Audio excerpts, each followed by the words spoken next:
정말 미치고 팔딱 뛸 노릇입니다. 정작 잘못은 상대방이 저질러 놓고 사과 한마디가 없습니다. 일주일, 한 달을 기다려도 상대방은 마치 아무 일도 없었다는 듯 나에게 말을 걸고 행동합니다. 결국 그래 그냥 넘어가자, 좋은 게 좋은 거라고 하며 오늘도 그날 일을 곱씹어봅니다. 오늘도 30분 넘게 기다렸습니다. 그리고 드디어 나타난 그 사람의 첫 마디는 이랬습니다. 아니 오늘 차가 왜 이렇게 막혀? 사고가 났나봐. 미안하다는 말은 끝내 나오지 않았습니다. 내 아픈 과거가 누군가의 농담 소재가 됐습니다. 조심스럽게 서운하다고 말했더니 돌아온 대답. 야, 너 오늘 왜 이렇게 예민해? 그냥 웃자고 한 소리잖아. 내 마음이 다쳤는데 내가 분위기 망친 사람이 됩니다. 내가 예민한 사람이 됩니다. 차가 막혔다는 핑계, 예민하다는 핀잔, 어쩌면 누군가에겐 이것이 사소하게 들릴 수도 있습니다. 하지만 이런 장면들이 켜켜이 쌓인 사람이 있고 또는 트라우마처럼 커다란 상처를 입은 사람들도 있습니다. 수년간 혹은 수십 년간 사과받지 못한 채 혼자 삭혀온 상처들이 뼛속까지 새겨진 사람들. 그 사람들에게 그냥 잊어버려, 그게 너를 위한 길이야 라는 말이 얼마나 고마하게 들리는지 그들은 알 길이 없겠죠. 오늘 저는 묻고 싶습니다. 그렇게 참아온 당신의 마음, 지금 정말 괜찮습니까? 사과하지 않는 사람의 뻔뻔함은 그 사람의 문제로 끝나지 않습니다. 그것은 조용히, 천천히 당신의 영혼을 잠식하기 시작합니다. 오늘 우리는 그 비겁한 심리의 속내를 낱낱이 파헤치고 그 곁에서 당신의 마음이 어떻게 병들어가는지 아주 직설적으로 기록해보려 합니다. 한 가지 질문을 먼저 드릴게요. 사과하지 않는 사람이 강한 사람처럼 보이시나요? 강단해 보이시나요? 심리학은 정반대의 진실을 말합니다. 사과하지 못하는 사람은 강한 게 아니라 유리 멘탈을 가진 가장 취약한 사람입니다. 사과를 잘하는 사람은 자존감이 높습니다. 내가 실수했지만 그래도 나는 괜찮은 사람이야. 이 믿음이 있기 때문에 잘못을 인정해도 무너지지 않는 것이죠. 반면 사과하지 않는 이들의 내면은 정반대입니다. 잘못을 인정하는 순간 나는 나쁜 사람, 나는 실패자라는 낙인이 찍힌다고 믿습니다. 그래서 뇌는 미친 듯이 변명을 만들어냅니다. 차가 막혔으니까 늦은 거야. 내 잘못이 아니야. 왜 그걸 그렇게 받아들여? 예민하게 구는 사람은 저 사람이야. 자신이 틀렸다는 사실을 인정하는 순간 내면이 산산조각 날 것 같기 때문에 그 불편한 진실을 무의식적으로 통째로 부인해버리는 겁니다. 심리학에서는 이것을 인지부조화라고 부릅니다. 자신이 믿고 싶은 자아상과 실제 행동 사이의 충돌을 견디지 못하는 것이죠. 결국 이들이 만들어내는 무수한 핑계들은 사실 당신을 향한 것이 아닙니다. 스스로를 향한 절박한 자기 체면입니다. 또 다른 진실은 이것입니다. 그들은 관계를 권력 싸움으로 봅니다. 이들에게 세상은 단 두 가지입니다. 이기거나 지거나. 사과하는 사람은 패배자, 사과 받는 사람은 승자. 미안해라고 말하는 순간 주도권을 뺏기고 상대보다 낮은 위치로 전락한다고 믿습니다. 그래서 끝까지 적반하장의 태도로 버팁니다. 그래서 끝까지 당신을 예민한 사람으로 만들려 합니다. 이들에게 사과는 소통이 아니라 굴욕적인 항복입니다. 결국 그들은 사과를 못하는 것이 아니라 사과를 하지 않기로 선택한 것입니다. 자신의 자아를 위해 당신의 상처받은 마음 따위는 뒷전으로 내려놓는 아주 이기적이고 뻔뻔한 선택을 하게 되는 것이죠. 그들은 말합니다. 내가 사과하지 않았느냐고. 맞습니다. 그들은 사과를 안 하는 게 아닙니다. 하는 척하면서 당신을 더 깊이 찌릅니다. 예를 들어 4가지 유형을 알려드릴게요.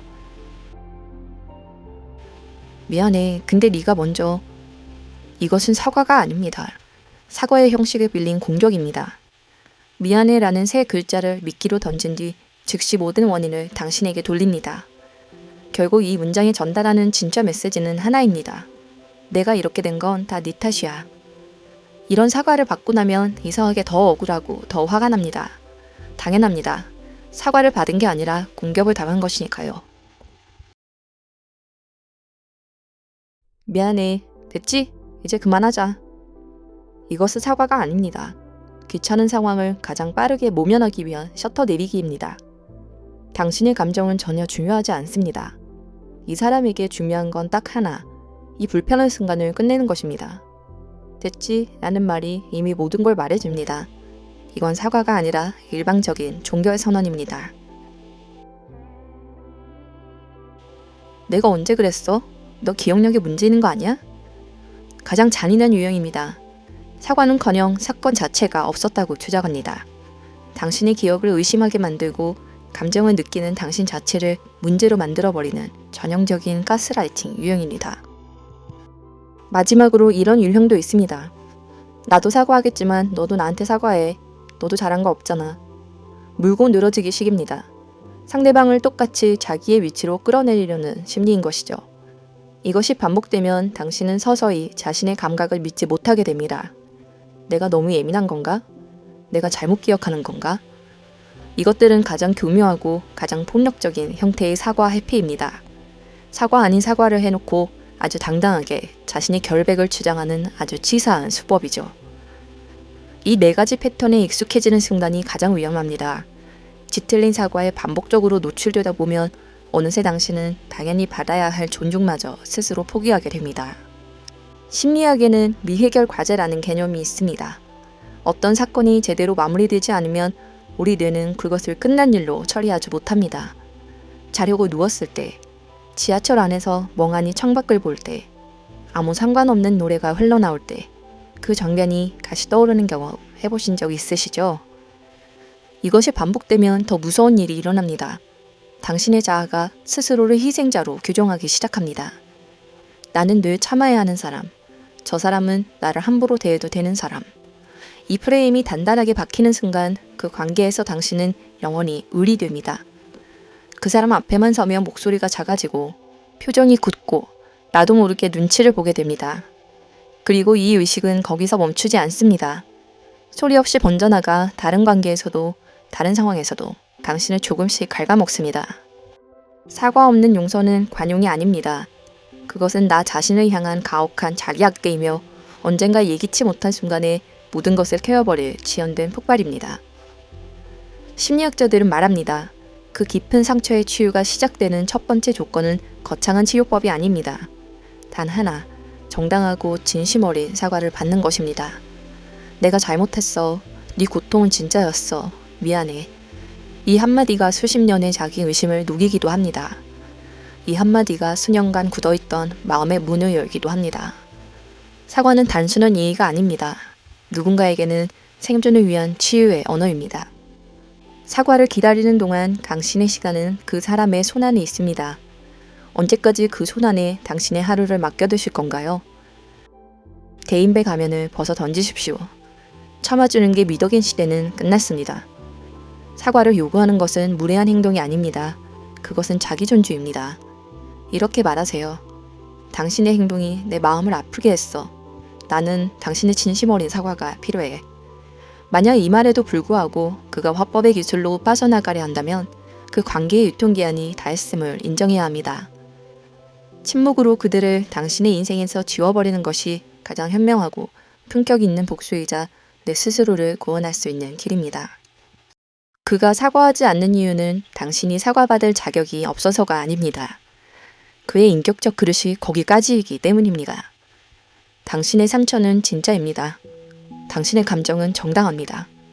그리고 사과받지 못했다고 해서 당신의 존엄이 훼손되지는 않습니다. 그것을 당신 스스로가 먼저 선포해야 합니다. 오늘 누군가의 무례함 때문에 혹은 끝내 받지 못한 사과 한마디 때문에 밤잠을 설치고 계신가요? 그렇다면 오늘만큼은 남에게 보여질 좋은 사람은 잠시 내려놓으시길 바랍니다. 사과받지 못해 시퍼렇게 멍든 당신의 마음을 먼저 당신 자신이 깊이 안아주세요. 심리학자 브레네 브라운은 말했습니다. 자신의 이야기를 직접 쓰지 않으면 다른 누군가가 당신의 이야기를 대신 써버린다. 사과하지 않는 자의 무례함 앞에서 당신이 어떤 태도를 선택할지는 오롯이 당신의 것입니다. 지금이라도 용기를 내서 메시지를 넣어보시는 건 어떨까요? 네가 나의 진심을 알았으면 좋겠어. 난 지금 너의 사과와 위로가 필요해. 당신 자신의 존엄을 먼저 회복하는 단단하고 고요한 하루가 되길 바랍니다.